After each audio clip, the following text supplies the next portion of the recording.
ونعوذ بالله من شرور أنفسنا ومن سيئات أعمالنا من يهده الله فلا مضل له ومن يضلل فلا هادي له أشهد أن لا إله إلا الله وحده لا شريك له وأشهد أن محمدا عبده ورسوله صلوات الله وسلامه عليه نبينا وحبيبنا محمد صلى الله عليه وعلى آله وصحبه وسلم قال الله تعالى في كتابه الكريم يا أيها الذين آمنوا اتقوا الله حق تقاته ولا تموتن إلا وأنتم مسلمون أما بعد. Ikhwani wa akhwati fiddin, rahimani wa rahimakumullah, saudara-saudariku sekalian yang mudah-mudahan Allah tabaraka wa taala berikan keberkahan dalam kehidupannya. Alhamdulillah, kita bersyukur kepada Allah tabaraka wa taala atas segala limpahan karunia dan nikmat yang Allah limpahkan kepada diri kita semua, sehingga pada kesempatan pagi hari yang berbahagia ini, walillahil hamd, atas kenikmatan yang Allah berikan kepada kita, atas segala karunia yang Allah limpahkan kepada diri kita, kita dapat melanjutkan mabahas kita, kajian rutin kita tentang tafsir Al-Quran Al-Karim, itu tepatnya tafsir surah Al-Baqarah. Mudah-mudahan Allah Azza wa Jalla selalu berikan pemahaman kepada diri kita ketika kita memahami tafsir Al-Quran ini, dan mudah-mudahan Allah berikan kemudahan kita untuk bisa mengamalkan dalam kehidupan kita sehari-hari. Salat dan salam semoga tercurah kepada Rasulullah sallallahu alaihi wasallam, Nabi akhir zaman, Nabi yang telah membawa kita dari zaman kejahiliahan, dari zaman kebodohan, dari zaman keterasingan akan ilmu menuju zaman yang terang-benderang akan ilmu syar'i, yaitu zaman as-sunnah. Ikhwatal iman rahimani wa rahimakumullah, melanjutkan tafsir Al-Quran kita. Hari ini kita akan mulai dari tafsir surah Al-Baqarah ayat ke-54. Nah, surah 54 ini banyak sekali faedah yang dapat dipetik dari satu ayat ini, Pak. Syekh Muhammad bin Shalih Al-Utsaimin rahimahullah taala menyebutkan ada banyak sekali faedah yang bisa dipetik dari satu ayat ini. Kita baca dulu ayatnya. A'udzu billahi samii'il 'aliim minasyaitonir rajiim min hamzihi wa nafthihi wa nafthihi. Wa idh qala Musa liqaumihi ya qaumi innakum zalamtum anfusakum biittikhadhikumul 'ijla فتوبوا إلى بارئكم فاقتلوا أنفسكم ذلكم خير لكم عند بارئكم فتاب عليكم إنه هو التواب الرحيم. Yang artinya Allah Azza wa Jalla berfirman, wa idh qala Musa liqaumihi, dan ingatlah ketika Nabi Musa berkata kepada kaumnya, ya qaumi, wahai kaumku, innakum zalamtum anfusakum, sesungguhnya kalian telah menganiaya diri kalian sendiri, sesungguhnya kalian telah menzalimi diri kalian sendiri, bittikhadhikumul ijl, karena kalian telah mengambil sesembahan. Al-ijl ini anak sapi yang dibikin oleh Samiri, yang dibikin dari emas, kemudian anak sapi tersebut disembah oleh mereka. Alhamdulillah. Kenapa kalian telah menzalimi diri kalian sendiri? Nabi Musa mengatakan bittikhadhikumul ijla, karena kalian telah mengambil atau menjadikan anak sapi sebagai sesembahan kalian. Fatubu ila bari'ikum, maka bertaubatlah kepada bari'ikum. Bari, al-bari itu di antara nama-nama Allah tabaraka wa taala. Di antara nama-nama Allah, maka bertaubatlah kepada Rabbul Alamin, kepada Al-Bari. Nanti kita jelaskan kenapa Allah pakai kata-kata Al-Bari di sini. Bertaubatlah kepada Rabb kalian, kepada Allah. Gimana cara taubatnya? Faqtulu anfusakum, maka bunuhlah diri kalian. Kata para ulama di sini mereka bukan bunuh diri, tapi satu sama lain saling membunuh. Subhanallah. Ini syariat Nabi Musa ya. Ini syariat Nabi Musa alaihissalam ketika mereka berbuat kesyirikan kepada Allah. Ternyata cara bertobatnya adalah saling apa? Saling membunuh. Faqtulu anfusakum, maka bunuhlah diri kalian. Maka bunuhlah diri kalian sendiri. Yang saya katakan tadi, saling membunuh. Dzalikum khairul lakum 'inda bari'ikum. Yang demikian itu jelas lebih baik di sisi Rabb kalian. Fataba 'alaikum, sehingga Allah Azza wa Jalla terima taubat kalian. Innahu huwa tawwabur rahim. Sesungguhnya Allah Maha penerima taubat lagi Maha penyayang. Maha penerima taubat lagi Maha penyayang. Dalam ayat ini, ikhwan, sebagaimana kita ketahui bersama, ketika Nabi Musa alaihissalam 40 hari berada di Bukit Tursina. 40 hari menerima kitab Taurat, 40 hari Nabi Musa alaihissalam beribadah di Bukit Tur tersebut untuk menerima Taurat, dan Nabi Musa alaihissalam menitipkan Bani Israel ini kepada Nabi Harun, saudaranya Nabi Harun alaihissalam. Tapi ternyata ketika Nabi Musa alaihissalam pulang dari Bukit Tursina mendapatkan kitab Taurat, ternyata mereka mendapati sebagian besar dari orang-orang Yahudi tersebut telah mengambil anak sapi sebagai sesembahan mereka. Bayangkan, ini baru diselamatkan dari kejaran Fir'aun. Bayangkan, ikhwan. Na'udzubillah min dzalik. Ini bagaimana luar biasanya kebobrokan luar biasa Yahudi ini. Na'udzubillah. Masalah terakhir. Ketika Nabi Musa 40 hari, 40 malam mendapatkan Taurat di Bukit Tur, ketika beliau kembali, beliau kaget. Bukankah kemudian Nabi Musa telah menitipkan kaumnya kepada Nabi Harun? Tapi itulah Yahudi. Nabi siapapun pasti akan ditentang oleh Yahudi. Nabi siapapun pasti akan dilawan oleh orang Yahudi. Bayangkan. Dan dari sini nanti kita bisa ambil kesimpulan bagaimana sabarnya Nabi Musa alaihissalam menghadapi satu kaum ini. Bagaimana sabarnya Nabi Musa alaihissalam menghadapi satu kaum ini. Dan itu dalam hadis Nabi SAW ketika ada seseorang yang memprotes Nabi SAW untuk bersikap adil ketika membagi harta rampasan perang. Nabi, bayangkan, ya adil ya Muhammad. Bersikap adillah wahai Muhammad. Ikhlaslah engkau dalam membagi harta rampasan perang. Subhanallah, kalau Rasul SAW tidak adil dan tidak ikhlas, ya apalagi yang bisa adil dan bisa ikhlas. Subhanallah. Maka Rasul SAW teringat, aku harus bagaimana sabarnya Nabi Musa alaihissalam ketika menghadapi orang-orang Yahudi. Subhanallah. Maka Rasul SAW teringat akan sabarnya Nabi Musa alaihissalam. Nih, ditinggal 40 hari. Ditinggal 40 malam, balik sudah nyembah yang lain. Bayangkan, subhanallah. Balik sudah nyembah patung anak sapi yang dibikin oleh Samiri. Gitu. A'udzubillah min dzalik. Nasallallahu alaihi. Nah, dari ayat ini, ikhwan, yang saya katakan tadi, ada banyak sekali pelajaran yang bisa diambil. Syekh Muhammad bin Shalih Al-Utsaimin rahimahullah taala menyebutkan beberapa faedah dari ayat ini yang kita bisa ambil. Yang pertama, kata Syekh, yambaghi lid-da'i, seorang dai itu hendaklah berdakwah dengan cara yang menarik. Namun tetap dalam aturan syariat, jelas ini.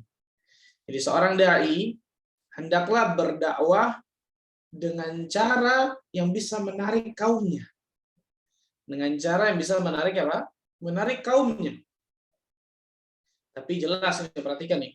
Jangan bikin sesuatu yang bisa menarik manusia tapi keluar dari koridor syariat. Boleh, jelas. Menarik manusia dengan syarat apa? Tetap dalam aturan syariat. Tidak keluar dari aturan syariat. Selama dibolehkan di dalam syariat, maka seorang dai boleh di situ kemudian membuat sesuatu yang bisa menarik umat. Sehingga mungkin umat apa? Terlihat. Ini dari mana diambil? Dari kata-kata Nabi Musa alaihissalam, ya qaumi.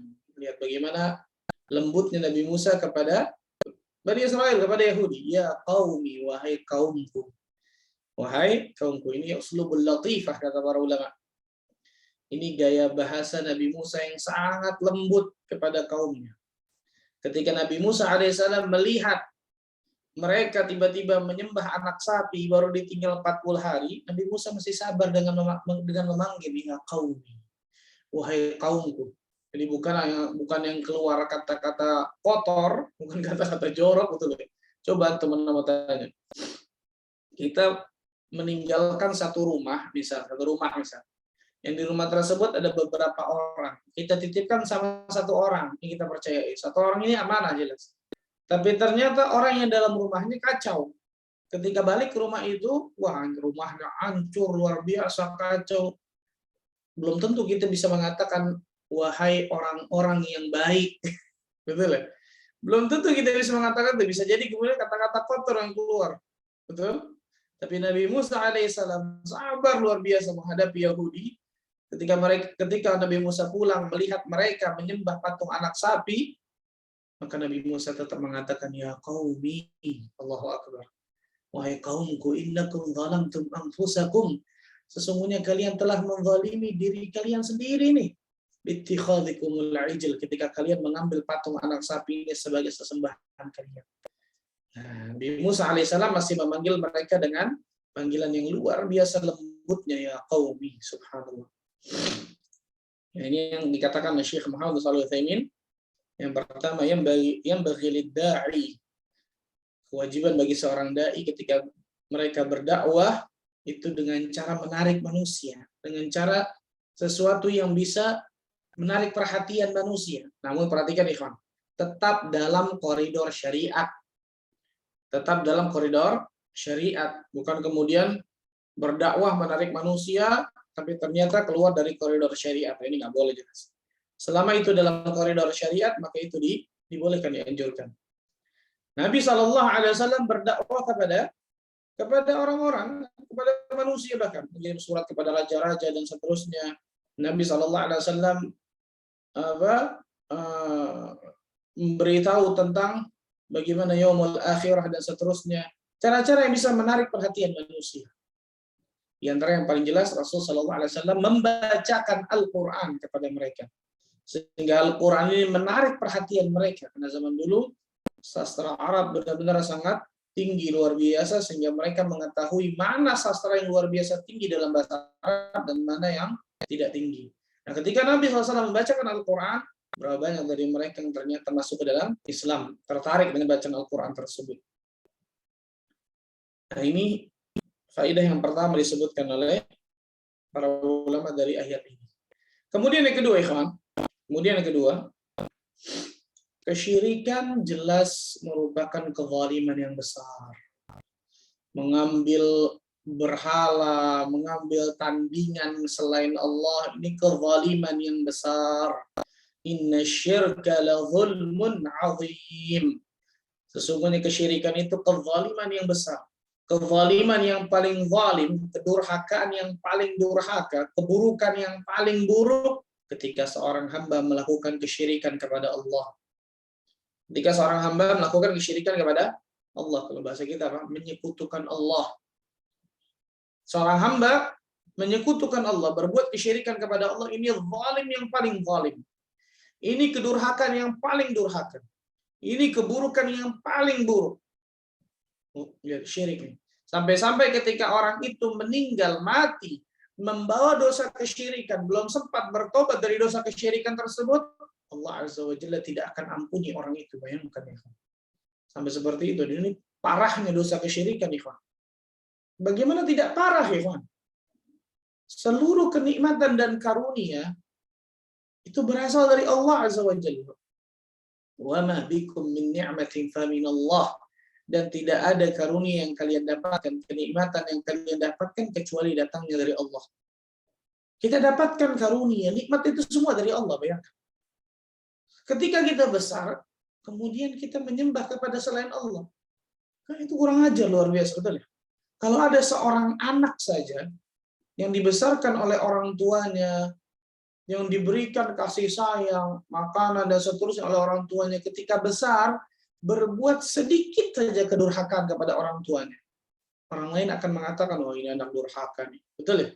Cuma sedikit loh, nggak sampai banting pintu, nggak sampai kemudian berkata keras sama orang tua, itu udah kacau deh. Cuma sedikit mungkin. Orang-orang yang akan mengatakan ini anak durhaka nih, betul ya? Orang tua nggak bisa berikan segalanya. Allah tabaraka wa ta'ala berikan segalanya kepada hambanya. Kok ketika hamba itu berakal, harusnya dia menyembah kepada selain Allah, dan itu rasa syukur kita kepada Allah, bentuk rasa syukur kita kepada Allah, malah kita palingkan sesembahan kepada selain Allah. Kan kezaliman yang luar biasa. Namanya zalim itu kan, az-zulm itu wad'u syai' bi ghairi mawdi'ihi. Meletakkan sesuatu bukan pada tempatnya, ini secara bahasa.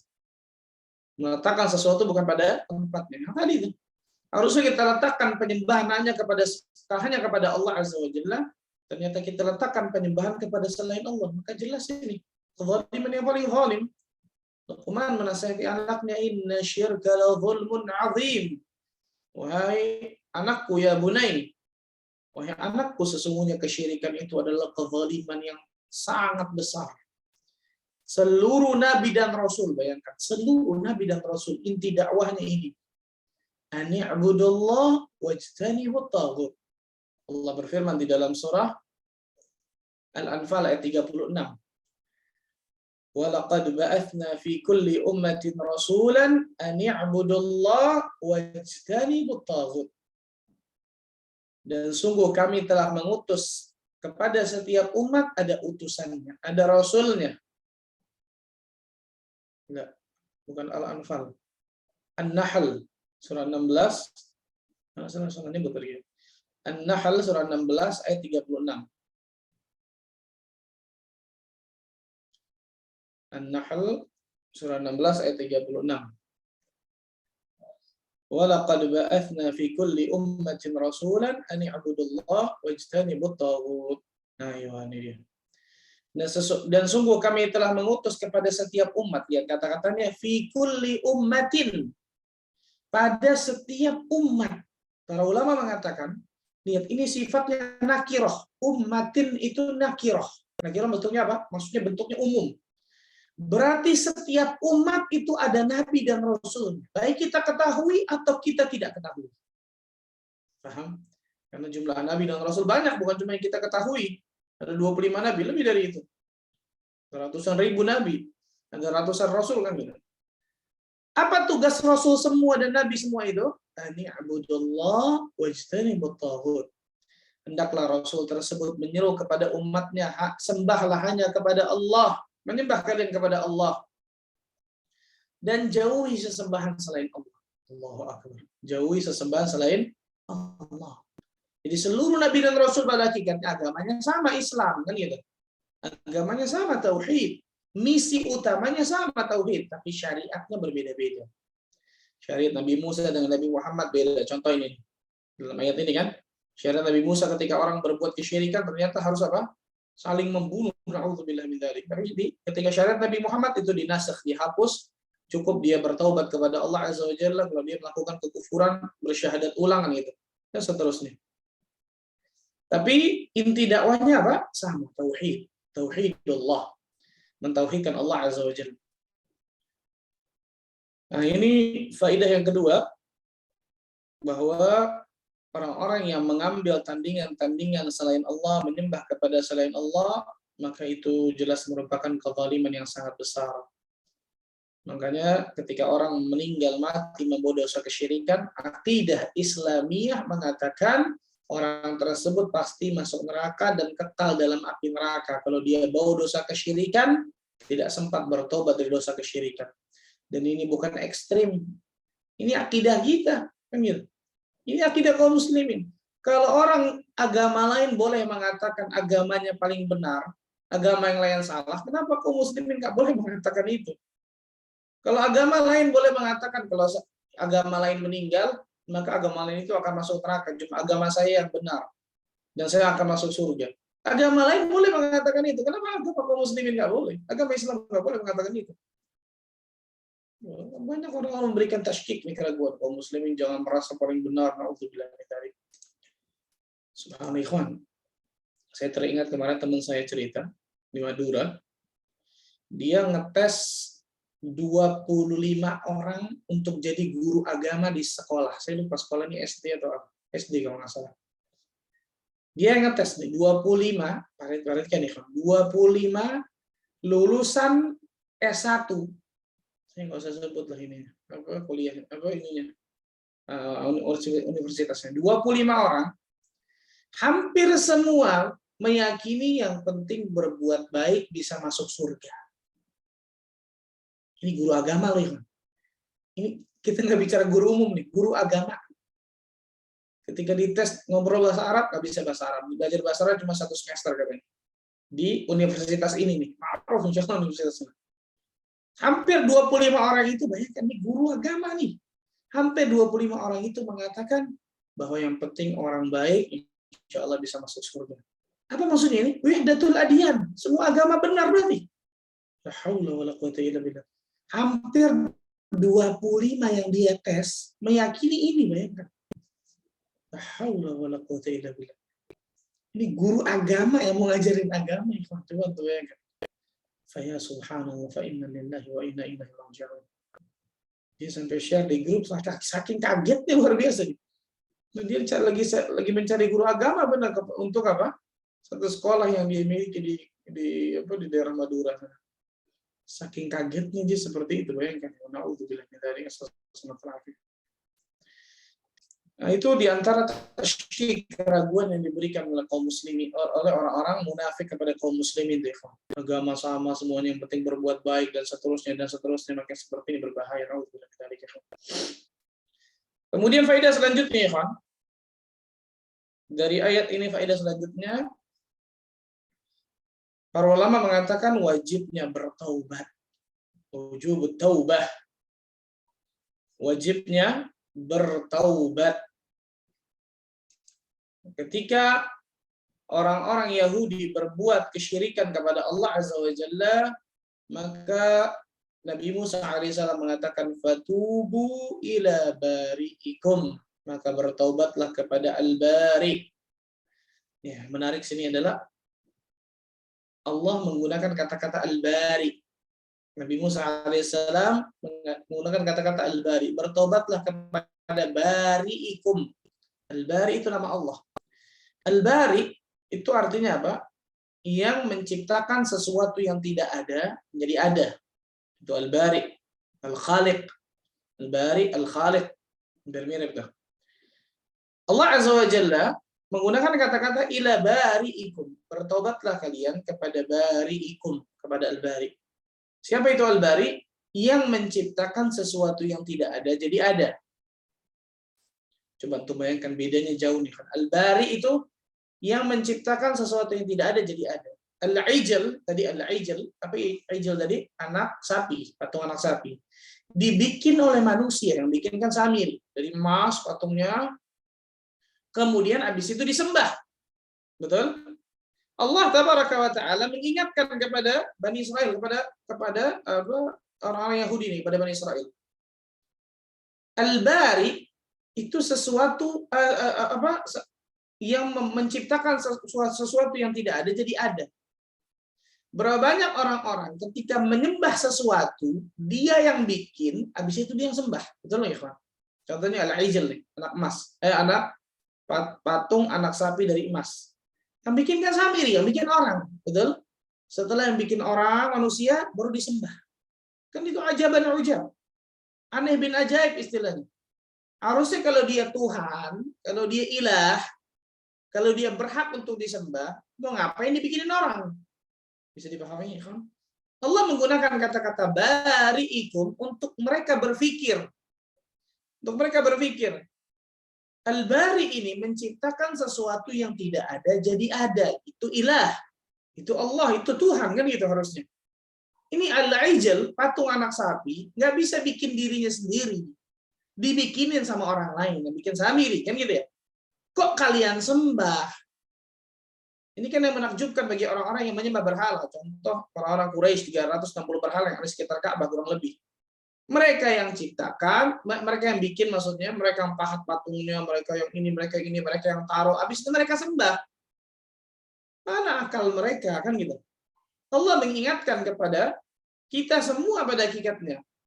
Yang namanya Al-Ilah, yang berhak untuk disembah itu adalah Al-Bari harusnya. Yang menciptakan sesuatu yang tidak ada jadi ada. Itu baru ilah. Itu baru kriteria Tuhan, kriteria Allah, kan gitu. Bukan dibikin sama orang, habis itu disembah. Ya bukan Tuhan kalau seperti itu.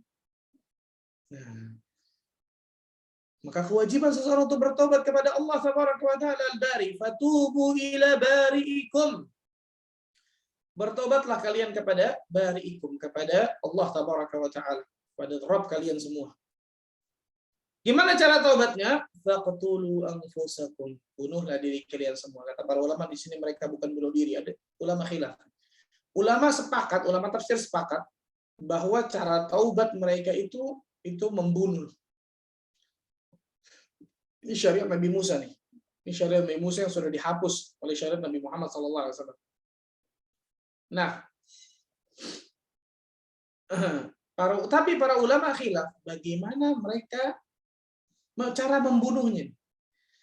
Ada sebagian ulama mengatakan mereka yang menyembah anak sapi dibagi dua kelompok, kanan dan kiri, kemudian mereka saling bunuh satu dengan yang lain. Ada yang mengatakan seperti itu. Pendapat kedua mengatakan orang-orang yang menyembah anak sapi di satu kelompok dan orang-orang yang tidak menyembah anak sapi di satu kelompok. Karena banyak juga orang-orang kaum Bani Israel yang tetap tidak menyembah anak sapi, tetap menyembah kepada Allah. Nah, orang-orang menyembah patung anak sapi di satu kelompok, yang ini satu kelompok, kemudian yang tidak menyembah patung anak sapi disuruh membunuh ini. Disuruh membunuh dari apa? Orang-orang yang menyembah patung anak sapi.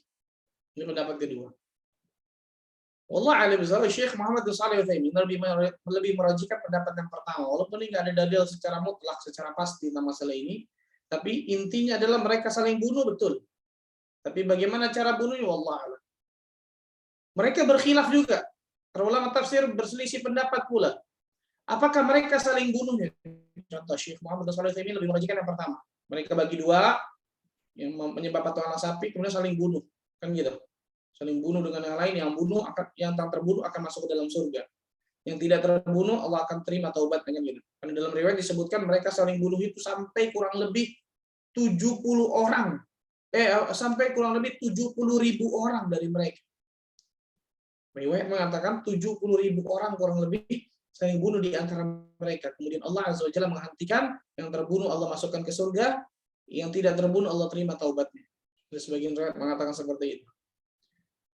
Nah, ulama khilaf lagi, apakah mereka membunuh pada saat itu dalam keadaan gelap atau siang hari terang benderang? Karena ada riwayat mengatakan ketika mereka saling membunuh, Allah Azza wa Jalla jadikan gelap sehingga mereka tidak tahu siapa yang membunuh, siapa yang dibunuh dan seterusnya. Tapi ulama yang lain mengatakan enggak, membunuhnya ketika siang hari. Mereka saling bunuh itu ketika siang hari untuk menunjukkan saking jujurnya taubat mereka. Ala kuliah.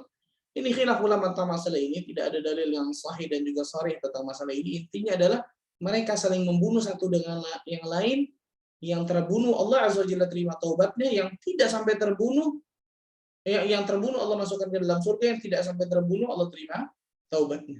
Dan ini syariat Nabi Musa sekali lagi. Ini syariat Nabi Musa alaihissalam ketika orang berbuat kesyirikan kepada Allah, ternyata cara taubatnya seperti ini, bayangkan. Dan ini berat, ikhwan. Ini berat luar biasa, betul ya?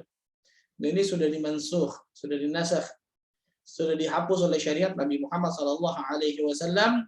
Ketika orang berbuat kesyirikan, dia wajib bertobat dengan taubatan nasuha. Dia wajib bertobat dengan taubatan nasuha.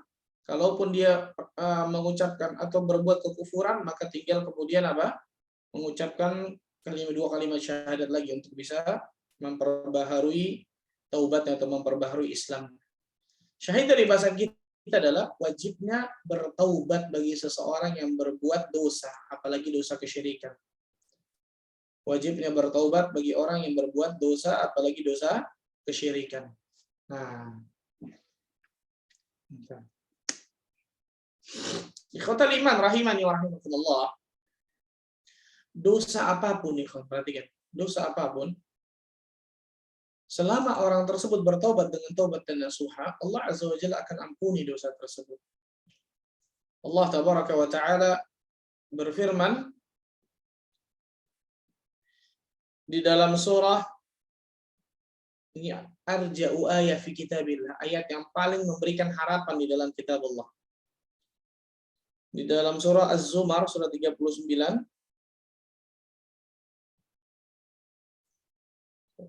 ayat ke sebentar, bukan. Surah Az-Zumar, surah 39, kita saya lupa sebentar. Qul, katakan ya Muhammad.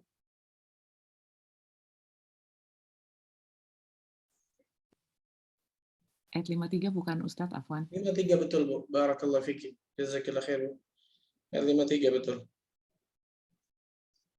Udah di kepala tapi nggak tersebut ke lisan subhanahu. Qul ya ibadiyalladzina asrafu ala anfusihim la taqnatu min rahmatillah. Innallaha yaghfiru dzunuba jami'an innahu al-ghafurur rahim. Lihat, Allah Azza wa Jalla mengatakan, kata para ulama, hadhil ayah arja'u ayat fi kitabillah. Ayat ini nih, surah Az-Zumar surah 39 ayat 53 adalah ayat yang paling memberikan harapan dalam Al-Qur'an. Jadi ayat yang paling disenangi oleh para ulama.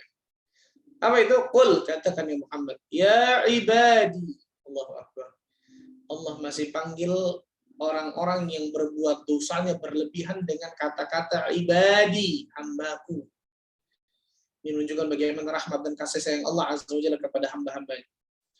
Qul, katakan ya Muhammad, ya ibadiyalladzina asrafu ala anfusihim. Wahai hamba-hambaku yang melampaui batas dalam diri mereka sendiri. Maksudnya apa, ikhwan? Berbuat dosanya orang ini berarti bukan sekali dua kali. Berbuat dosanya sudah berlebihan luar biasa. Israf. Kalau antum makan, nggak habis makan, ngambil banyak, akhirnya nggak habis. Lebih tepatnya sebenarnya bukan mubadzir, tapi israf. Kulu washrabu wa la tusrifu. Makan dan minumlah, tapi jangan israf, dengan berlebihan. Nah, orang ini nih berbuat dosanya bukan sekali dua kali, israf berbuat dosanya. Berlebih-lebihan sudah berbuat dosanya. Sudah jangan tanya, sudah mungkin semua dosa dia lakuin. Tapi Allah Azza wa Jalla masih panggil hamba ini, qul ya ibadiyalladzina asrafu ala anfusihim. Allahu Akbar. Allah masih panggil ibadi, hamba-hambaku. Katakan ya Muhammad kepada hamba-hambaku yang israf, yang berlebihan dalam menzalimi diri mereka sendiri. Itu dalam berbuat dosanya. La taqnatu min rahmatillah. La taqnatu min rahmatillah. Jangan kalian putus asa dari rahmat Allah Azza wa Jalla. Innallaha yaghfiru dzunuba jami'a. Sesungguhnya Allah mengampuni seluruh dosa. Innahu huwal ghafurur rahim. Sesungguhnya Dia Maha penerima, Maha pengampun lagi Maha penyayang. Subhanallah. Allah Azza wa Jalla menyebutkan ini. Wajibnya bertaubat dan jangan ditunda-tunda taubat ini. Perhatikan. Nanti deh. Kalau udah tua, nanti deh. Kalau udah sakit, nantilah, entarlah. Datang kematian kepadanya, nggak ada sempat untuk bertaubat. Hati-hati, ikhwan. Lihat, ketika Nabi Musa alaihissalam turun dari Bukit Tursina, melihat kemudian sebagian dari mereka berbuat kesyirikan, langsung Nabi Musa mengatakan, fatubu ila bariikum faqtulu anfusakum. Bertobatlah kalian kepada Rabb kalian, kepada Allah. Bunuh diri kalian semuanya. Subhanallah. Langsung, betul, tanpa ditunda-tunda. Karena itu ketika kita berbuat dosa dan kesalahan, detik itu langsung taubat, ikhwan. Langsung taubat kepada Allah. Ntar mempermainkan taubat, Ustaz. Enggak. Orang-orang yang mempermainkan taubat itu adalah orang-orang yang ketika mau buat dosa, kita tinggal taubat. Ini baru benar. Tapi kalau orang-orang yang jujur, misal, ada orang mau taubat, benar-benar dia mau taubat. Tapi ketika dia mau taubat, terseok-seok. Untuk keluar dari kubangan kemaksiatan ternyata gak gampang di dirinya. Jatuh lagi, bangun, jatuh lagi, bangun, jatuh lagi. Nggak apa-apa, terus balik kepada Allah. Suatu titik Allah Azza wa Jalla akan berikan kenikmatan taubat kepadanya. Beda sama orang yang pertama tadi tuh. Mau buat dosa, gampang, tinggal istighfar, tinggal taubat, tinggal umrah, selesai, dosanya selesai. Na'udzubillah min dzalik. Baru orang yang mempermainkan Allah nih, mempermainkan taubat. Salah jelas ini seperti ini. Tapi kalau kemudian dia ingin bertobat dengan jujur, taubat dan nasuha, tapi terjatuh lagi, ingin taubat, terjatuh lagi, ingin taubat, terjatuh lagi. Niatnya jujur ingin taubat. Ini orang yang seperti ini beda. Terus bertobat kepada Allah Azza wa Jalla seperti ini. Bahkan di antara sifat orang-orang yang bertakwa, Allah berfirman di dalam surah Ali Imran. Surah Ali Imran ayat 135 syahid bahasanya. Dari 133, 134, 135, 136. Ini di antara sifat orang-orang yang bertakwa nih. Wasari'u ila maghfiratin min rabbikum wa jannatin 'arduha as-samawati wal ardu 'iddat lil muttaqin. Dan bersegeralah kalian kepada ampunan Rabb kalian dan kepada surga yang luasnya seluas langit dan bumi yang disediakan untuk orang-orang yang bertakwa. Seperti apa sifatnya? Alladzina yunfiquna fis sarra'i wad dharra wal kadhimina al-ghaidha wal 'afina 'anil nas wallahu yuhibbul muhsinin. Di antara sifat orang bertakwa adalah orang-orang yang infakkan, menafkahkan hartanya dalam keadaan senang ataupun dalam keadaan sulit. Kemudian dia bisa menahan amarahnya pada saat dia bisa meluapkannya, dia tahan. Bahkan dia maafkan manusia. Sesungguhnya Allah Azza wa Jalla mencintai orang-orang berbuat kebaikan. Nah, 135-nya nih. Walladzina idza fa'alu fahishatan aw dhalamu anfusahum dzakarullah. Di antara ciri orang bertakwa adalah orang-orang yang apabila mengerjakan fahisyah, kekejian, aw dhalamu anfusahum, atau mereka menganiaya, menzalimi diri mereka sendiri, baik itu dosa kecil atau dosa besar maksudnya. Apa yang mereka lakukan? Yang pertama, zakarullah, mereka ingat kepada Allah. Ya Allah, ini nggak boleh ini, subhanallah. Jadi bukan berarti orang bertakwa nggak pernah berbuat dosa. Nggak ada manusia yang nggak pernah berbuat dosa kecuali Nabi dan Rasul, karena mereka maksum, Allah jaga kan gitu. Kita orang bertakwa nih, ketika mereka terjatuh dalam perbuatan dosa, kecil ataupun besar, zakarullah, yang pertama mereka langsung ingat kepada Allah. Ketika mereka ingat kepada Allah, mereka lanjutkan, fastaghfaru li dzunubihim. Mereka beristighfar, minta ampun akan dosa-dosa mereka. Langsung tuh, subhanallah. Detik ini langsung, nggak pakai ditunda-tunda. Wa may yaghfiru dzunuba illallah, karena mereka tahu tidak ada yang bisa mengampuni dosa kecuali Allah. Yang ketiga, wa lam yusirru ala ma fa'alu wa hum ya'lamun. Dan mereka tidak terus-menerus dalam perbuatan dosa sedang mereka mengetahui. Maksudnya apa? Ketika mereka tahu ini dosa, berhenti di situ, bukan mengatakan ya udah tanggung deh Pak Ustadz. Salah.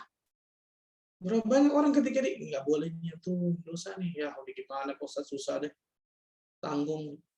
Bukan terus-menerus Ikhwan, dan berhenti di situ. Itu orang bertakwa tuh, subhanallah. Nggak boleh nih, subhanallah. Kalau selesai titik selesai. Nah, walam yusirru ala ma fa'alu hum ya'lamun. Dan mereka tidak terus-menerus dalam perbuatan dosa tersebut sedangkan mereka mengetahui. Nah, ini diantara ayat faedah dari faedah dari ayat ini. Kewajiban untuk selalu kembali kepada Allah dengan taubat dan tanpa ditunda-tunda. Kemudian faedah selanjutnya, yang saya katakan banyak dari ayat ini. Hari ini satu ayat kelihatan nih, banyak banget subhanallah ayat. Kemudian selanjutnya, ikhwan, di antara faedah yang bisa kita ambil dari ayat ini menunjukkan tentang adanya sebab dan sebab memberikan pengaruh kepada yang disebabkan. Sebab wal musabbab.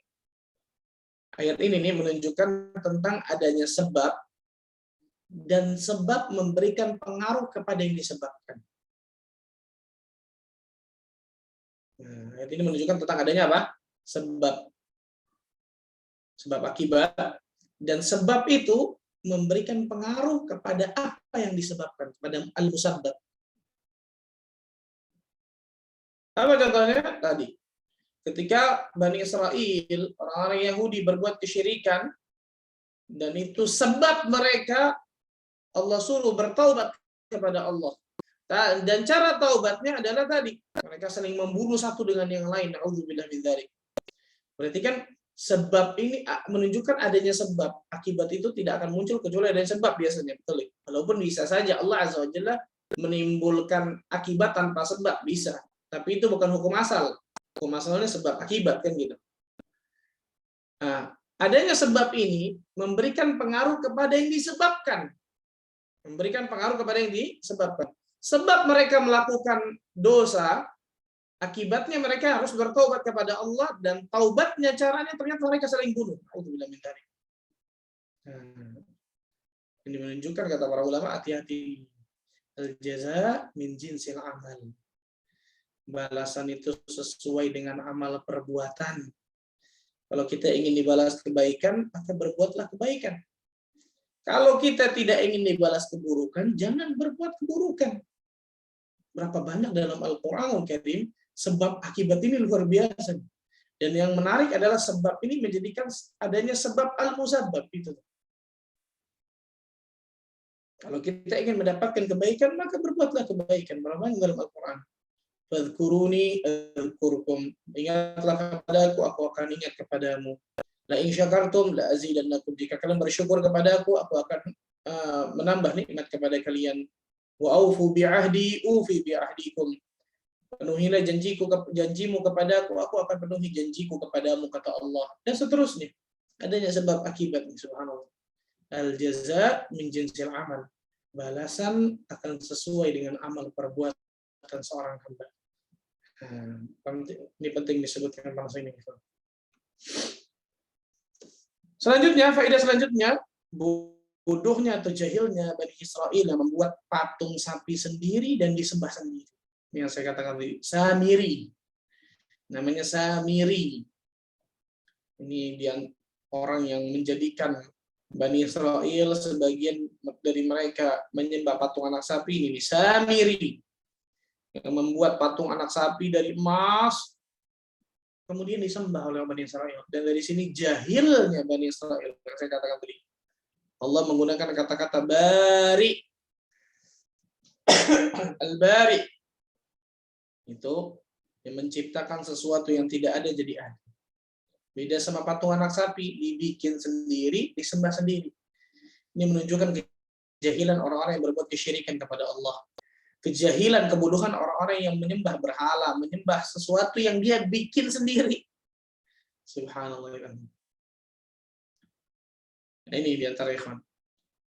Kemudian selanjutnya, faedah selanjutnya, syariat Nabi Musa, kata para ulama, lebih berat daripada syariat Nabi Muhammad SAW. Contohnya ini nih, ketika mereka harus bertaubat dari perbuatan dosa syirik mereka, mereka harus saling bunuh satu dengan yang lain di antara mereka. Bayangkan. Berbeda dengan syariat. Coba bayangkan kalau orang berbuat kesyirikan di syariat Nabi Muhammad harus saling bunuh, gimana tuh? Subhanallah. Enggak, bunuh aja dituduh radikal Islam dan lain sebagainya. Apalagi ini, betul deh. Padahal syariat Nabi Musa ini. Yahudi berarti betul deh. Bani Israel. Yang menyematkan kata-kata radikal kepada kaum muslimin, ternyata syariat Nabi Musa itu lebih berat daripada syariat Nabi Muhammad SAW. Luar biasa.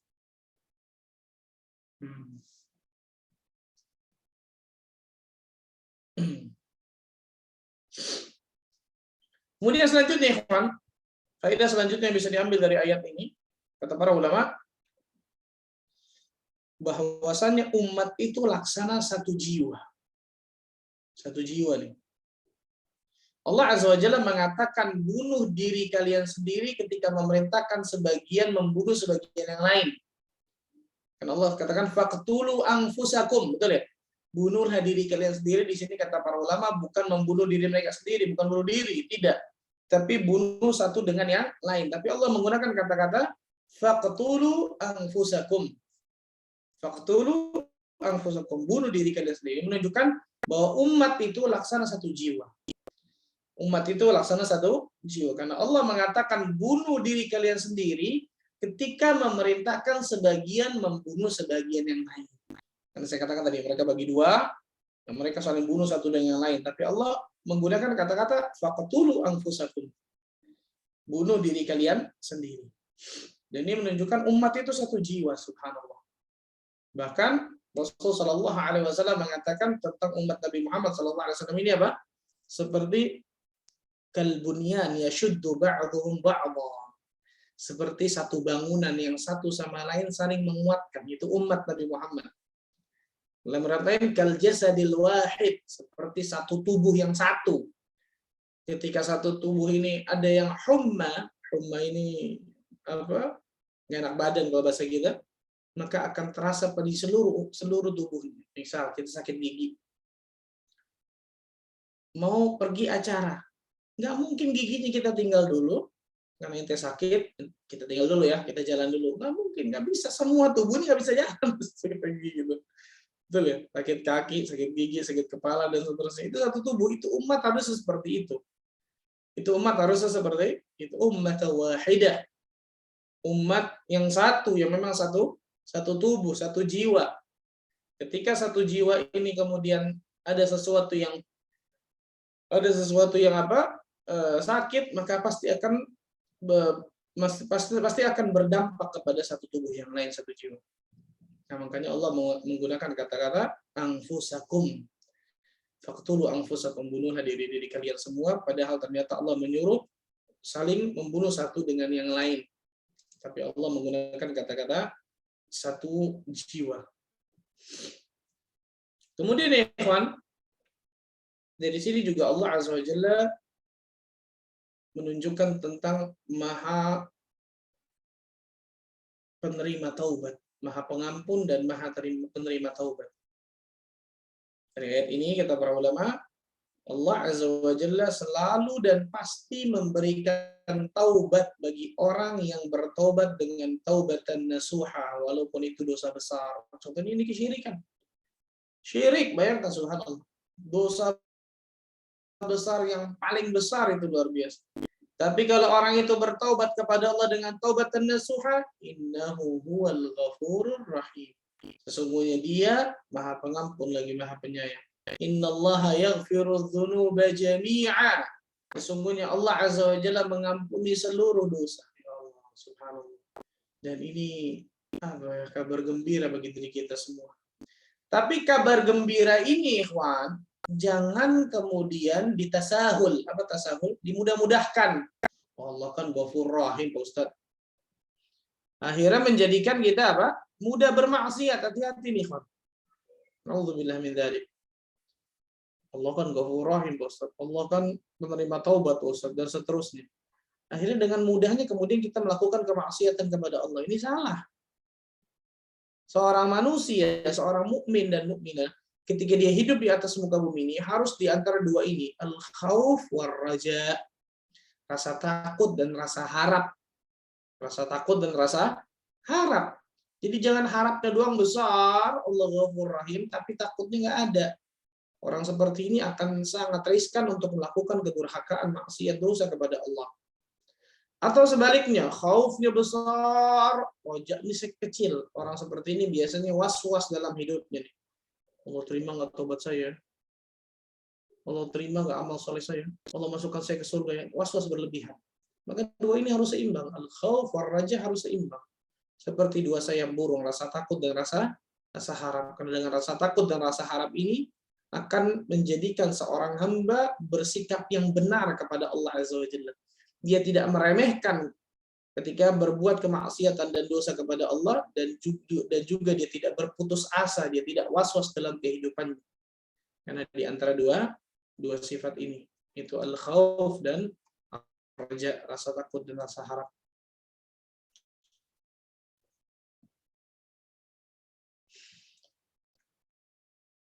Kemudian ikhwatal iman rahimani wa rahimakumullah. Dari sini juga kata para ulama menunjukkan di antara dua nama Allah Azza wa Jalla, yaitu apa? At-Tawwab dan Ar-Rahim. Karena Allah mengatakan innahu huwat tawwabur rahim di ujung ayat ini. Sesungguhnya Allah Azza wa Jalla, sesungguhnya dia Allah At-Tawwab, Maha penerima taubat, Ar-Rahim, Maha penyayang. Kita wajib menetapkan di antara nama Allah Azza wa Jalla ini nih. At-Tawwab, Maha penerima taubat, dan Ar-Rahim. Ini di antara tauhid asma wa sifat. Di antara tauhid asma wa sifat. Jadi ketika seseorang dalam hidupnya mungkin dia berpikir Allah Azza wa Jalla telah berikan berbagai macam cobaan dan seterusnya, ingat Allah Azza wa Jalla di antara namanya Ar-Rahim, Maha penyayang. Gak mungkin Allah Azza wa Jalla zalim kepada hamba-Nya. Ketika seorang hamba mungkin dalam hidupnya berbuat berbagai macam kedurhakaan, maksiat kepada Allah Tabaraka wa Ta'ala. Bahkan sampai dia berpikir kayaknya maksiat saya, dosa saya nggak mungkin diampuni sama Allah. Ingat nama Allah At-Tawwab, Maha penerima taubat. Orang yang datang kepada Allah Azza wa Jalla dengan taubat dan nasuha, maka yakinlah Allah Azza wa Jalla akan berikan taubat kepadanya, kan gitu. Ini diantara kenikmatan seorang ketika belajar asma wa sifat, nama-nama dan sifat-sifat Allah Azza wa Jalla, sehingga dia bisa benar di dalam menjalani kehidupannya dalam sehari-hari. Karena ketika orang salah dalam menjalani kehidupannya karena dia tidak tahu tentang nama-nama dan sifat-sifat Allah, nah ini salah. Makanya Al-Imam Ibnu Qayyim Al-Jauziyah rahimahullah taala mengatakan apa? Man 'arafa Allah bi asma'ihi wa sifatihi wa af'alihi ahabbahu la mahalata. Barang siapa yang mengenal Allah dengan nama-namanya yang maha indah, dengan sifat-sifatnya yang maha tinggi, dan dengan segala perbuatan yang maha bijaksana, pasti hamba ini akan mencintai Allah. Pasti. Makanya Ibnu Qayyim Al-Jauziyah mengatakan, ilmu tentang asma wa sifat, nama-nama dan sifat Allah, asyraful ulum, ilmu yang paling mulia. Ilmu yang paling mulia. Kenapa? Karena ilmu yang mengenal tentang siapa Rabb kita. Bagaimana sifat Rabb kita. Apa saja nama-nama Rabb kita? Contohnya ini, At-Tawwab Ar-Rahim.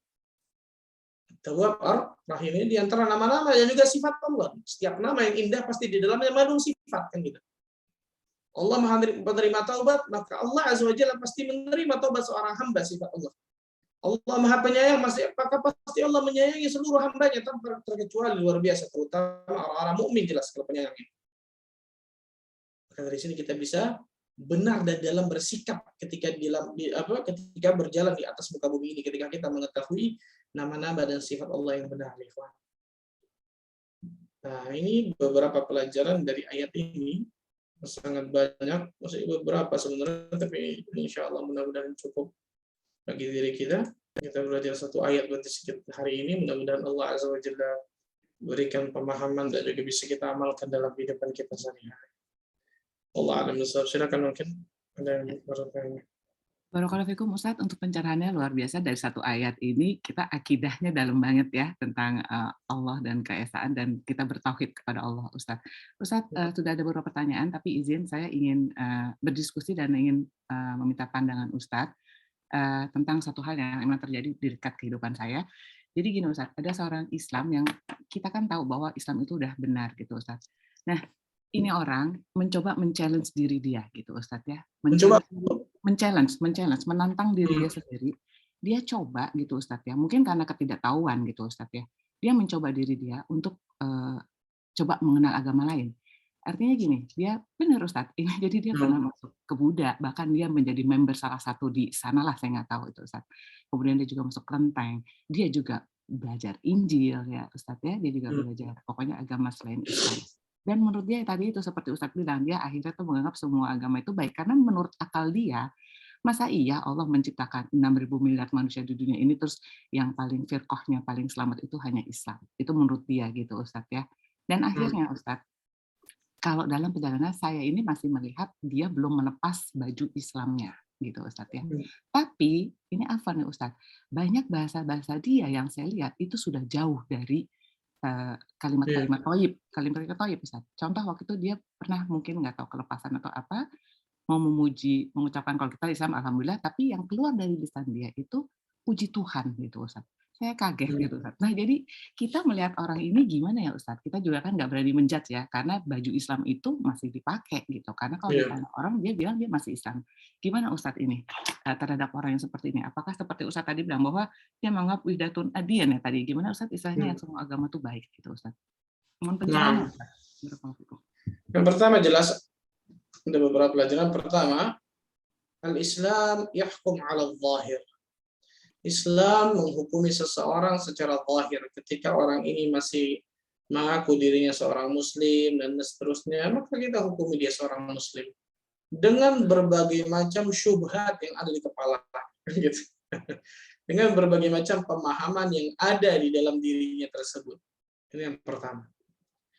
Yang kedua, di sini pentingnya hidayah. Luar biasa.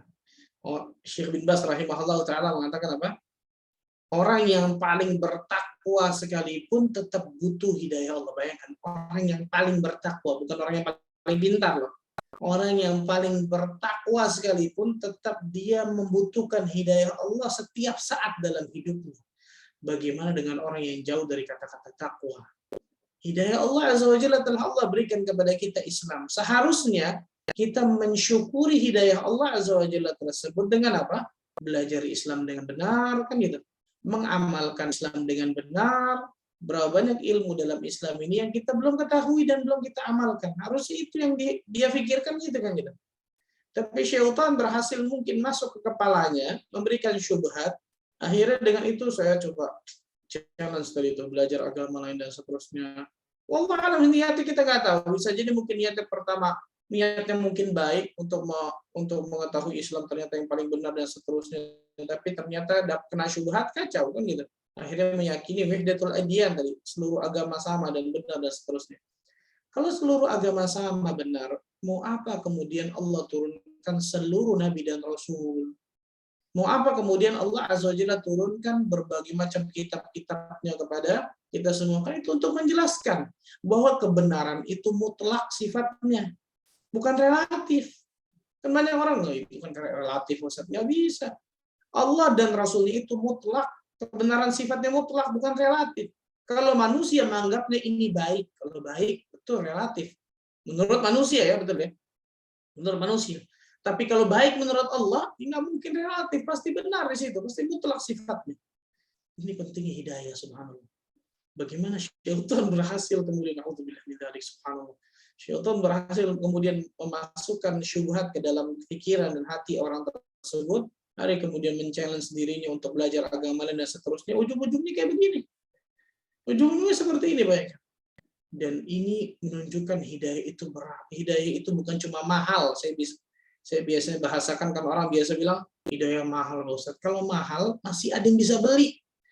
Ferrari yang semuanya dari emas misal, masih ada yang bisa beli itu, betul. Tapi hidayah nggak bisa dibeli, hidayah nggak ternilai. Kalau hidayah itu kita bisa beli, kita kasih kepada orang-orang yang kita cintai, betul. Hidayah itu nggak ternilai, luar biasa, Ikhwan. Lebih dari ini orang yang tadi itu, lebih dari ini.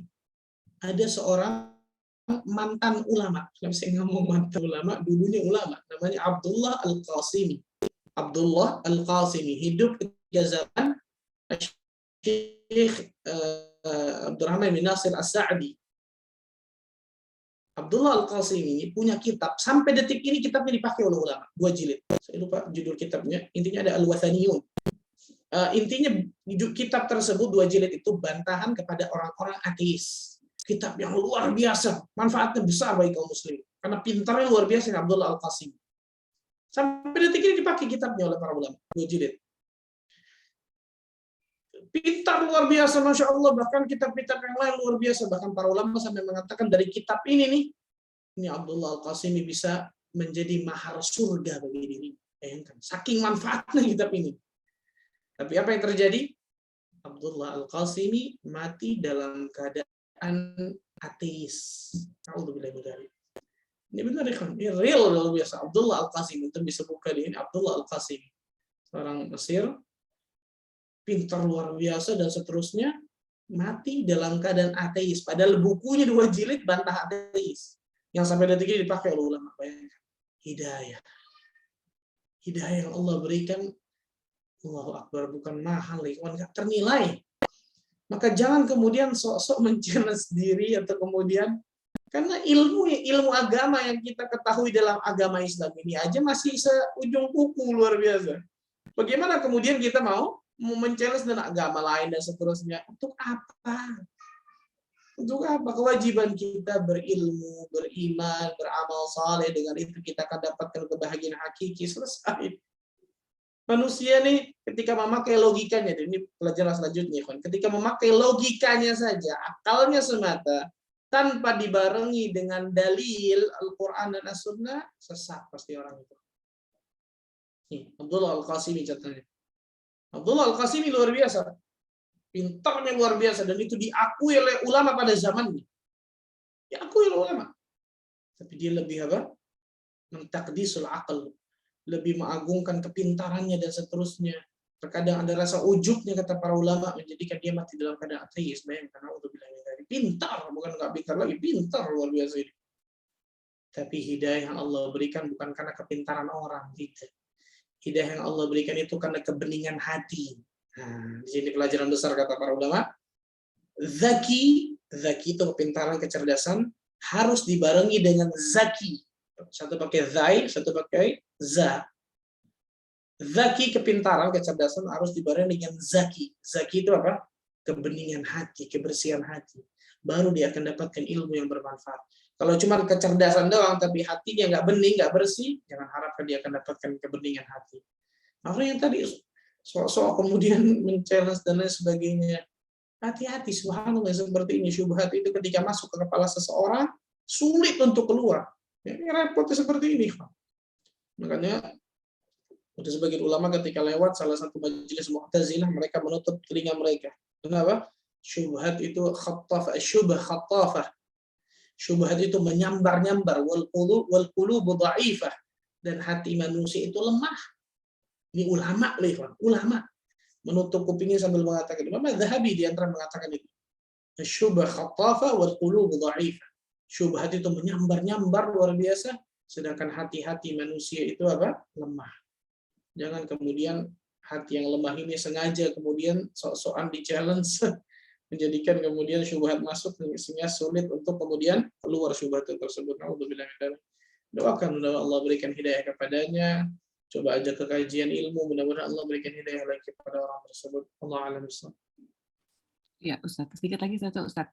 Dengan ucapan dia yang tadi seperti yang puji Tuhan itu gimana ya, Ustaz ya? Nah, yang pertama jelas ucapan yang batil jelas ya. Tapi bukan berarti kemudian ketika kita dia mengucapkan seperti itu berarti batal keislaman. Karena kita harus membedakan antara fi'il dengan fa'il. Fi'il ini perbuatan, fa'il ini adalah orangnya. Nah, para ulama selalu membedakan ini, perbuatan sama orangnya. Kalau perbuatannya sering dikatakan oleh para ulama, ini perbuatan kufur, perbuatan membatalkan keislaman, perbuatannya. Orangnya belum tentu. Kenapa? Bisa jadi dia jahil, bisa jadi tadi itu ada syubhat di kepala orang itu, bisa jadi dia dipaksa, dan seterusnya. Maka kalau kita katakan perkataannya perkataan batil, bahkan perkataan kufur, puji Tuhan, apa maksudnya subhanallah? Bahkan perkataan kufur, na'udzubillah min dzalik. Tapi orangnya belum tentu kafir. Karena ada mawani, ada penghalang-penghalang yang bisa kemudian mengkufuri seseorang dalam masalah itu. Dan Islam yahkum ala zahir. Islam menghukumi secara zahir. Kecuali diri kemudian mengatakan, sudah saya bukan muslim kok. Itulah cerita sudah. Alhamdulillah min dzalik. Alhamdulillah. Barakallahu fikum Ustaz untuk pencerahannya. Baik Ustaz, ini saya akan kasih penanya yang resen pertama sebelum pertanyaan tertulis ada di layar kepada Ibu Faizianti dari Singapura. Silakan langsung mau bertanya kepada Ustaz. Ibu Faiza.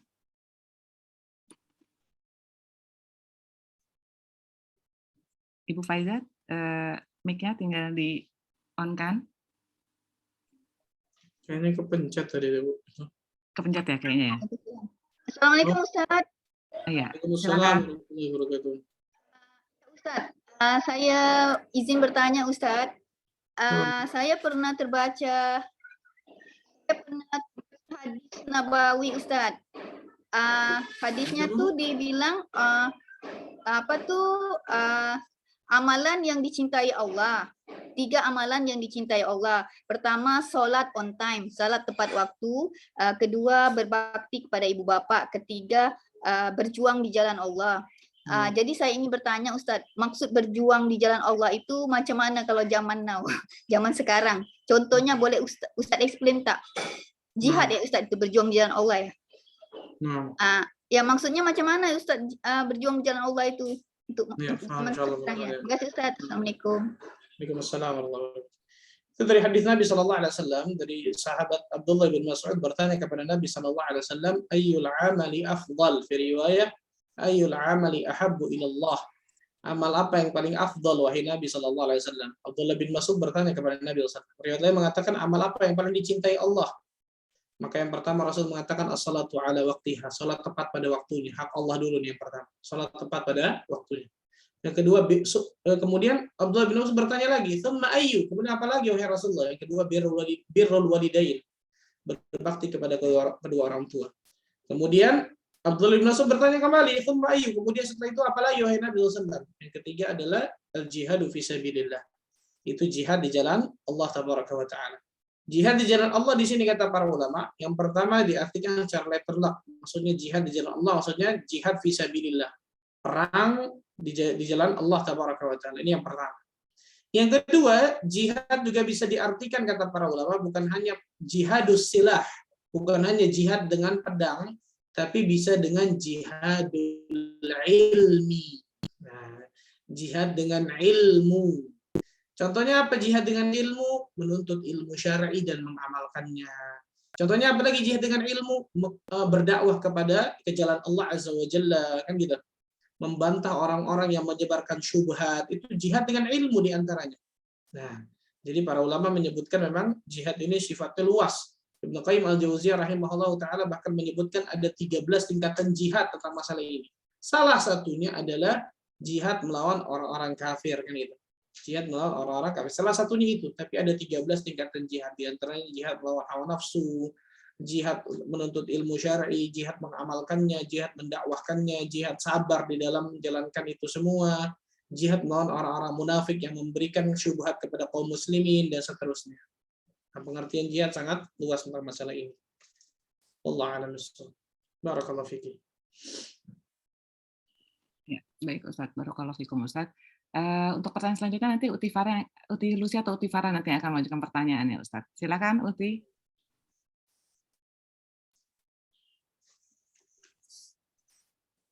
Ya, jazakillah khairan UTV-nya. Assalamualaikum warahmatullahi wabarakatuh, Ustadz. Waalaikumsalam warahmatullahi wabarakatuh. Ini udah ada pertanyaan, saya langsung ke pertanyaan ya Ustadz ya. Mengenai tadi Ustadz yang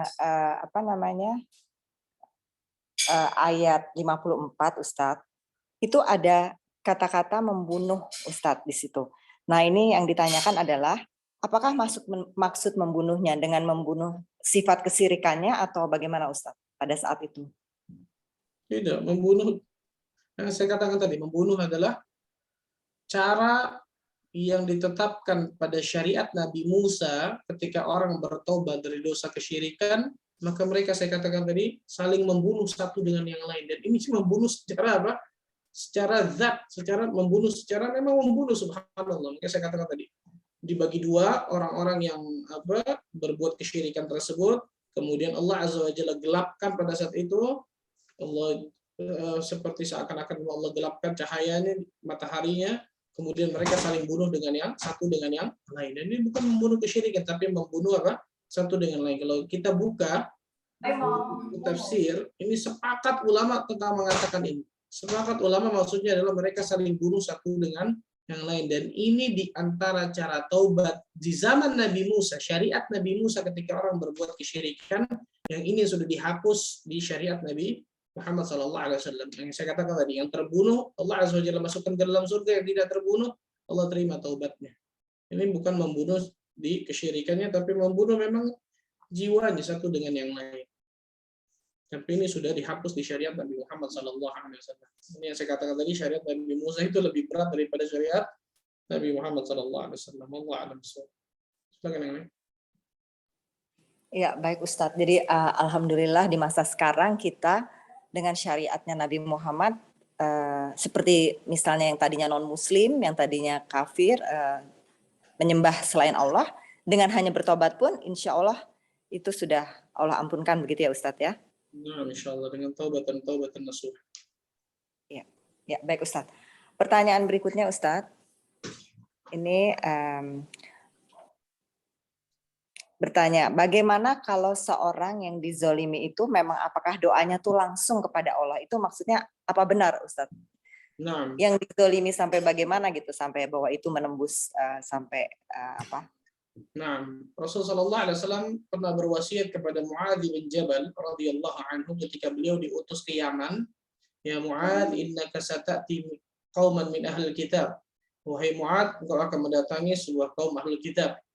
Yang paling pertama engkau dakwahkan adalah apa? Syahadatu an la ilaha illallah. Mereka mengatakan ayyu wahidullah, agar mereka mentauhidkan Allah. Di ujung hadis Rasul mengatakan wattaqi da'watal mazlum. Hati-hatilah engkau wahai Mu'adz tentang doanya orang yang terzalimi. Kenapa? Fa inna laisa bainahu wa bainallahi hijab. Karena doa orang yang terzalimi ini tidak ada hijab, nggak ada pembatas sama sekali antara dirinya dengan Allah Azza wa Jalla. Hati-hati nih, kawan.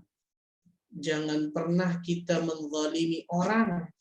Karena bisa jadi orang yang kita zalimi tersebut berdoa kepada Allah, ngadu kepada Allah, dan Allah Azza wa Jalla terima doanya. Kalau orang yang kita zalimi doanya bagus, alhamdulillah, betul ya? Orang yang kita zalimi ternyata doain kita, Allah kasih hidayah, alhamdulillah.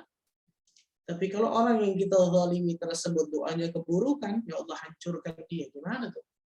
Dan ini secara umum zalim apapun, Ikhwan. Apalagi zalim-zalim yang berat kan gitu, subhanallah. Kita menzalimi orang, kita menuduh orang, memfitnah orang mungkin, kita menzalimi dengan tangan kita mungkin, dengan lisan kita mungkin, apapun itu sifatnya. Jangan pernah berbuat kezaliman kepada orang lain. Karena dari satu sisi saya katakan ya, dosa kepada manusia ini lebih berat. Satu sisi saya katakan. Kenapa? Karena belum tentu manusia itu akan maafkan. Beda dengan satu sisi kepada Allah. Allah Azza wa Jalla akan ampuni. Kalau memang orang tersebut taubat kepada Allah, taubat yang nasuha, betul ya? Satu sisi ini nih. Manusia belum tentu maafkan. Kalau manusia kemudian mengatakan enggak, kita ketemu nanti di hari akhirat. Gimana tuh, Ikhwan? Jangan pernah berbuat zalim kepada orang. Hati-hati, subhanallah. Al-zulmu zulumatun yawmal qiyamah, kata Nabi sallallahu alaihi wasallam. Kezaliman itu adalah kegelapan nanti di hari kiamat. A'udzubillahi min dzalik.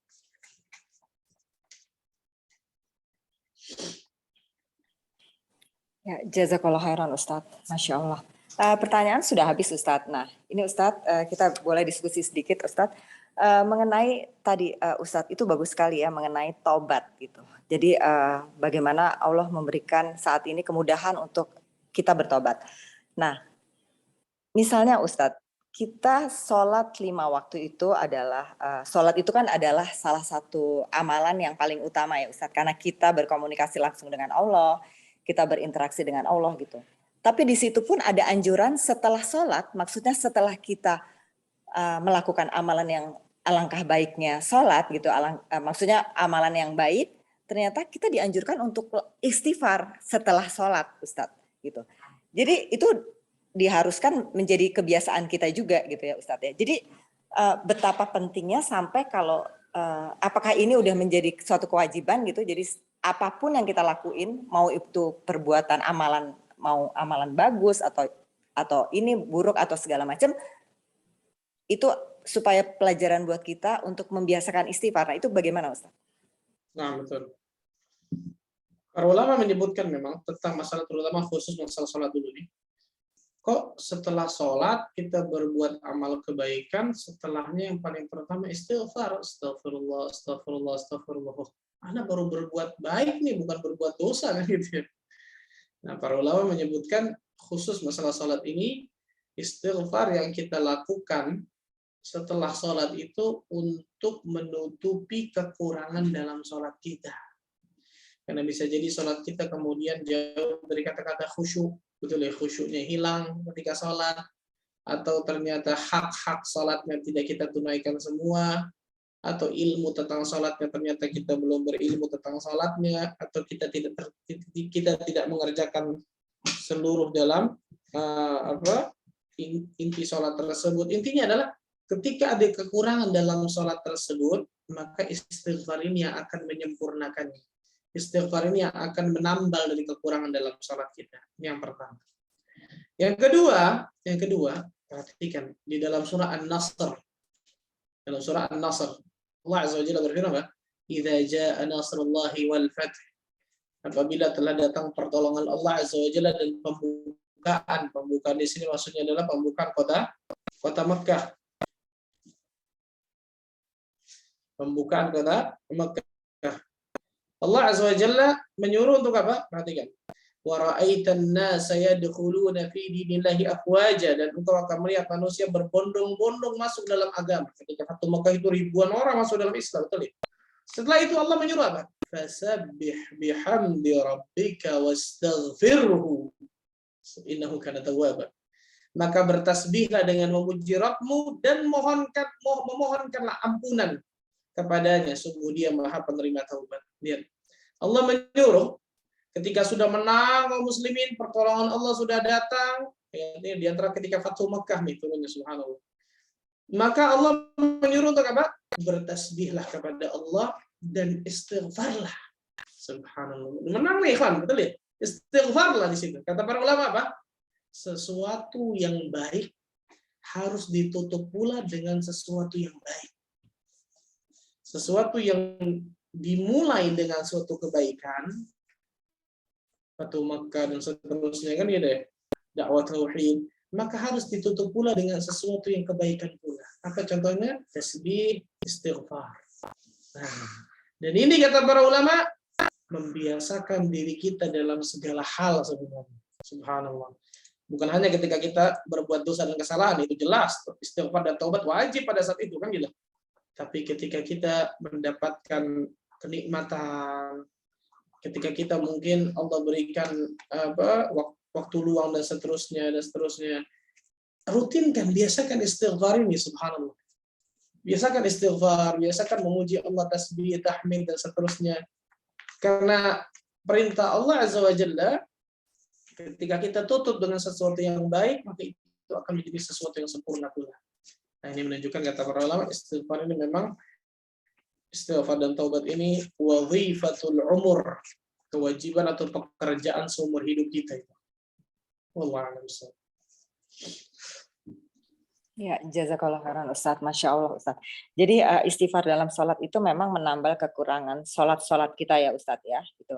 Nah, ini pun juga tidak apa-apa ya, seperti misalnya kita juga selesai setiap amalan-amalan kita, jadi kita biasakan untuk selalu istighfar ya Ustaz ya. Karena kita tidak pernah tahu bahwa ilmu kita tuh juga mungkin sangat minim, atau enggak misalnya kita pun juga bisa dalam sholat kita enggak khusyuk gitu. Jadi banyak sekali kita.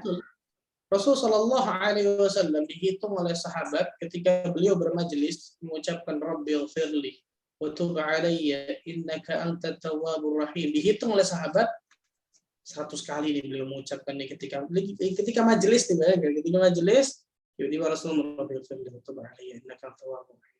Lagi ngumpul sama sahabat, lagi bicara ini nih Rabbighfirli wa tub alayya innaka antat tawwabur rahim. Majelis, bayangkan majelis ilmu nih, bukan majelis ghibah ya, majelis ilmu luar biasa.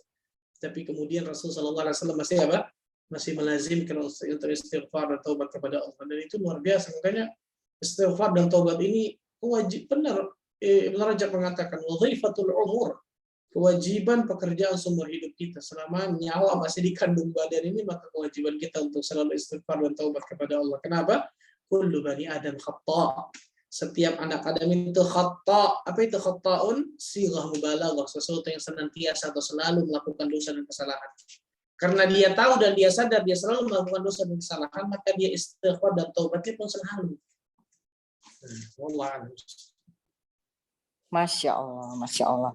Ya Ustadz, luar biasa. Jadi kita akan insya Allah akan membiasakan untuk selalu istighfar, dan itu apapun ya Ustadz, bisa Rabbighfirli wa tub alayya innaka antat tawwabur rahim, atau enggak misalnya bisa juga yang kayak untuk puasa itu ya Ustadz, Allahumma innaka afun, itu juga nggak apa-apa setiap saat kita katakan itu ya.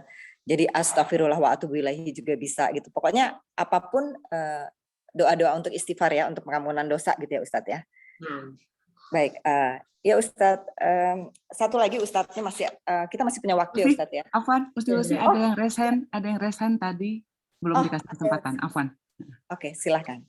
Ya, saya kasih kesempatan dulu. Ya, Uti Vivi silakan untuk bertanya langsung kepada Ustadz. Jazakillah khairan Uti. Assalamualaikum Ustadz. Waalaikumsalam warahmatullahi wabarakatuh. Ustadz, tadi kan awalnya tuh dikasih tahu sama Ustadz bahwa salah satu faedah dari ayat ini adalah berdakwah dengan cara yang menarik tapi sesuai dengan syariat ya Ustadz ya. Bagaimana caranya kita berdakwah yang menarik itu kepada lingkungan terdekat kita, terutama anak-anak ya Ustadz ya. Karena buat mereka yang menarik itu adalah yang bisa terlihat gitu Ustadz. Untuk mengajarkan akhlak yang baik gitu ya. Kemudian supaya mereka bisa mendapat pencapaian-pencapaian itu mungkin agak lebih mudah masuk ke mereka, tapi bagaimana cara kita berdakwah memasukkan tauhid kepada mereka dengan cara yang menarik. Jazakallahu khairan Ustaz. Barakallahu fikum. Yang pertama jelas berdakwah kepada terutama pada anak-anak ataupun remaja dan seterusnya, yang pertama dengan memberikan contoh. Yang pertama jelas contoh. Misal ketika kita menginginkan anak laki-laki kita selalu ke masjid 5 waktu, maka yang paling pertama harus kita lakukan, orang tuanya, itu maksudnya berarti ayahnya, harus mencontohkan dulu, kan gitu, harus mencontohkan dulu. Sehingga anak itu akan melihat, oh ayah setiap 5 waktu ke masjid nih, mau ikut dong ya, kan biasa begitu ya. Dengan memberikan contoh. Dengan memberikan apa? Contoh. Ketika anak kita mau didik untuk selalu memberikan sedekah kepada orang, baik kepada orang seterusnya. Kasih anak itu ketika kita mau sedekah, kasih anak itu uang sehingga anak itu memberikan sedekah kepada mungkin fakir miskin dan seterusnya. Sehingga dengan itu kita juga ngasih contoh kepadanya. Dengan itu pasti akan lebih terkena kepada diri. Ini yang pertama. Yang kedua, di antara cara, ada banyak sebenarnya, di antara cara agar kemudian menarik, terutama anak kecil, anak muda, dan seterusnya, adalah dengan masuk ke dunia mereka biasanya. Kan biasanya dunia anak besar sama anak kecil ini beda ya, Pak. Subhanallah. Anak pernah ngisi kajian anak kecil, Anda lihat mukanya satu-satu ini nggak paham, nggak ngerti, subhanallah. Ternyata cara komunikasi saya itu salah. Maksudnya salah, komunikasi dengan anak ini beda ternyata. Kemudian ternyata ada satu ustadz yang ini memang biasa anak-anak. Dia setelah itu dia bukan ngisi, ngasih tahu lah istilahnya. Wah ini baru ini cara yang benar nih. Seperti ini. Ketika ustadz itu ngomong, diikutin. Ustadz ngomong, kemudian senang. Oh, berarti mau tidak mau kemudian harus masuk ke dunia. Ini anak jangan dengan bahasa kita, subhanallah. Dan masuk ke dunia anak nggak ada masalah seperti itu kan. Mungkin diberikan permainan dan seterusnya, atau kemudian ketika yang bisa dikasih hadiah dan seterusnya kan gitu. Dan jangan pernah putus asa dari masalah ini. Berikan inovasi-inovasi, terutama masalah anak-anak ini harus banyak memang inovasi. Selama itu sesuatu yang memang dibolehkannya dalam syariat, maka silahkan, subhanallah. Kemudian di antara cara pula dengan cara sirah, cerita-cerita, baik cerita-cerita para nabi terdahulu, cerita-cerita Nabi Muhammad SAW, cerita para sahabat, cerita para ulama salaf terdahulu. Cerita itu biasa mereka lebih kenal di situ, subhanallah. Dengan cerita, kisah-kisah, dan seterusnya. Anak-anak paling senang itu ceritanya, subhanallah. Setelah itu, baru kemudian kita kasih, dan seterusnya. Dan di antaranya, kalau kita lihat, Nabi SAW mendakwahkan anak kecil, mengajarkan anak kecil dalam beberapa momen. Maksudnya apa? Harus waktunya tepat ketika kita mengajarkan anak kecil. Harus waktunya apa? Tepat. Contoh, ketika safar. Ketika apa? Safar. Abdullah bin Abbas ketika umur 10 tahun, Rasulullah SAW memboncengnya ketika safar, kemudian mengajarkan dia, ihfazillaha yahfazka, ihfazillaha tajidhu tujahak. Itu umur 10 tahun, luar biasa. Dan itu diingat oleh Abdullah bin Abbas sampai beliau meriwayatkan hadis itu, luar biasa. Ketika safar. Saya tahu bahwa safar ini diantara adalah kita melihat tanda-tanda kebesaran Allah dan seterusnya ketika safar. Di antara waktu yang juga ketika apa? Ketika makan. Nah, kita harus punya nih waktu-waktu dengan anak kita, jangan cuma anak kita yang makan, kita juga duduk di situ, ajarkan ini kenikmatan yang Allah berikan, bersyukur kepada Allah dan seterusnya ketika makan. Ajarkan adab-adab ketika makan. Nah, Umar bin Abi Salamah, anak kalau bahasa kita anak tiri Nabi SAW. Ketika masih kecil diajarkan oleh Nabi SAW. Beliau makannya kemana-mana, tangannya luar. Mesti kita anak kecil, subhanallah. Ya ghulam, samillah. Wahai anak kecil, ketika engkau ingin makan, ucapkanlah bismillah. Wa kul biyaminik, makan dengan tangan kanan. Wa kul mimma yalik, makan yang dekat dengan dirimu. Kata Umar bin Abi Salamah, sampai besar aku ingat itu. Nasihat Nabi SAW. Bayangkan, luar biasa. Ketika anak itu dalam keadaan sakit, Rasulullah SAW ketika ada seorang Yahudi itu sakit, Rasul datang mengajarkan Islam. Dan anak itu ternyata masuk ke dalam Islam ketika sakit. Tetap apa? Bersabar akan ujian yang Allah berikan dan seterusnya. Ajarkan waktu-waktu seperti itu. Dan memang orang tua harus apa? Harus lebih aktif tentang masalah ini. Dan yang paling terpenting dari itu semua, doa kepada Allah. Ini yang paling penting.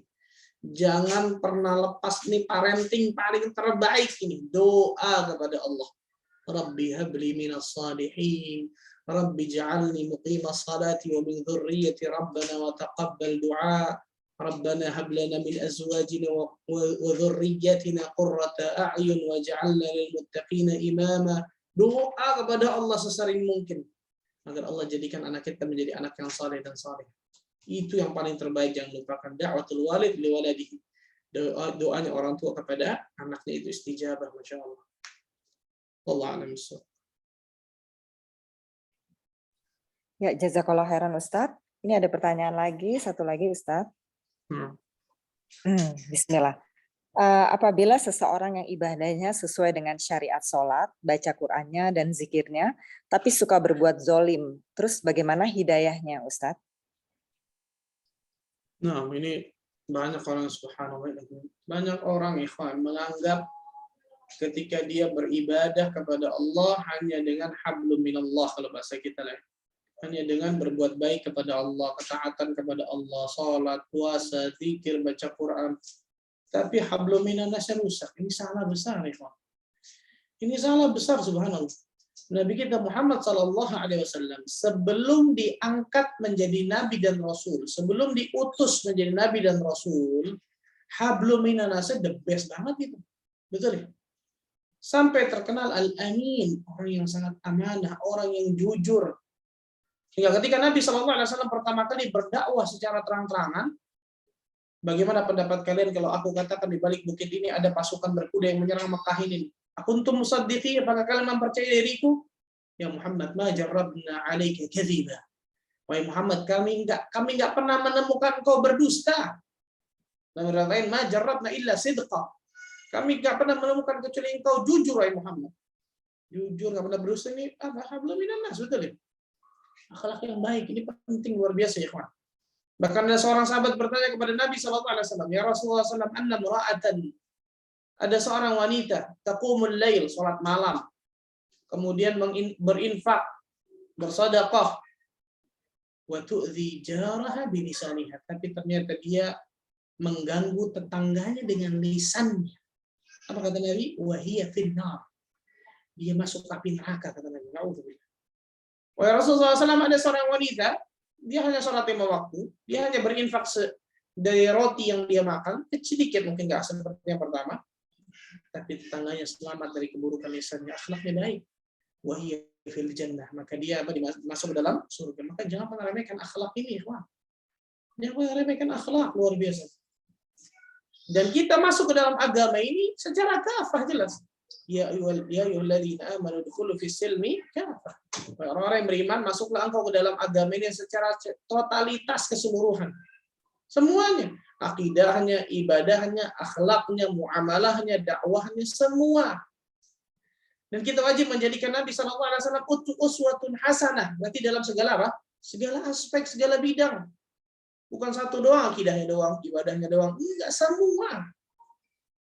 Dan kita berusaha untuk menjadikan diri kita bagus dari segala hal di antara masalah akhlak ini. Nah benar, banyak ini ya, subhanallah.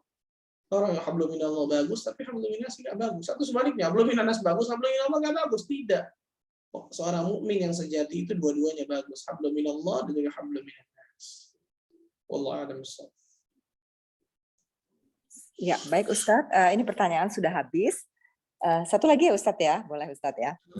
Utulusi, Afwan, Utulusi. Iya. Ada lagi? ada pertanyaan yang Utulusi sudah bacakan belum ya? Yang ada seorang anak yang mau kerja, terus dia ditanya tentang agama. Boleh saya bacain dulu nggak? Boleh. Saya bacakan ya Ustadz ya. Silakan.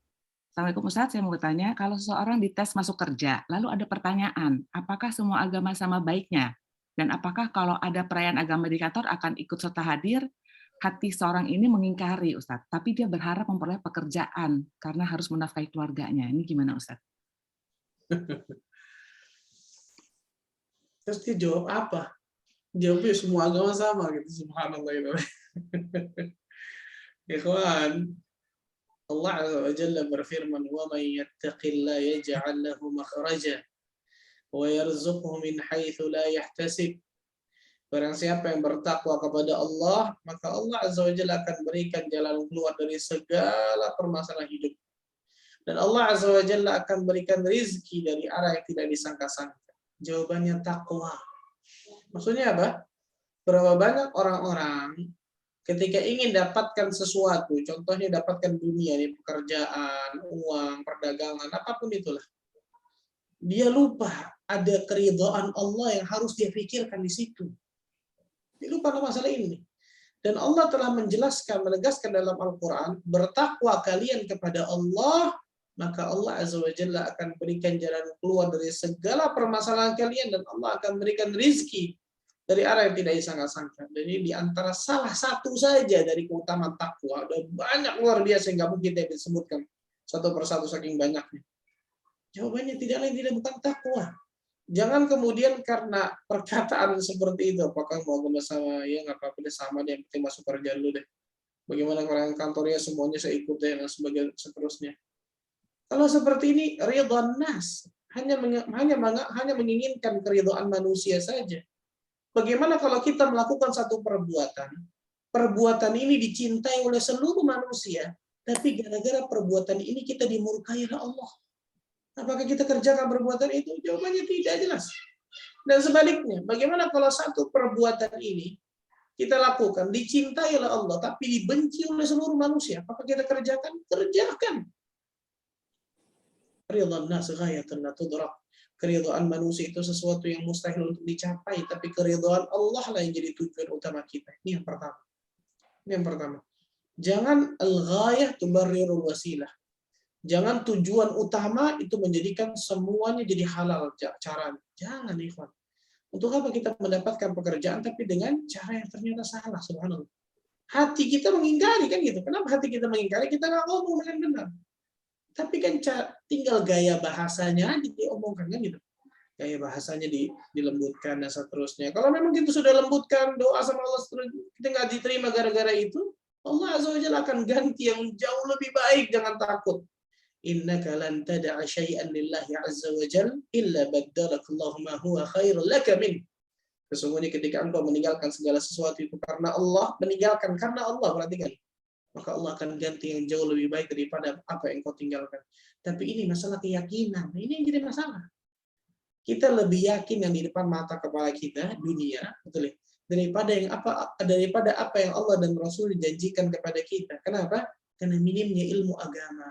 Karena lemahnya iman kita, karena lemahnya ketakwaan kita kepada Allah, itu yang jadikan kita nggak yakin kepada Allah Azza wa Jalla.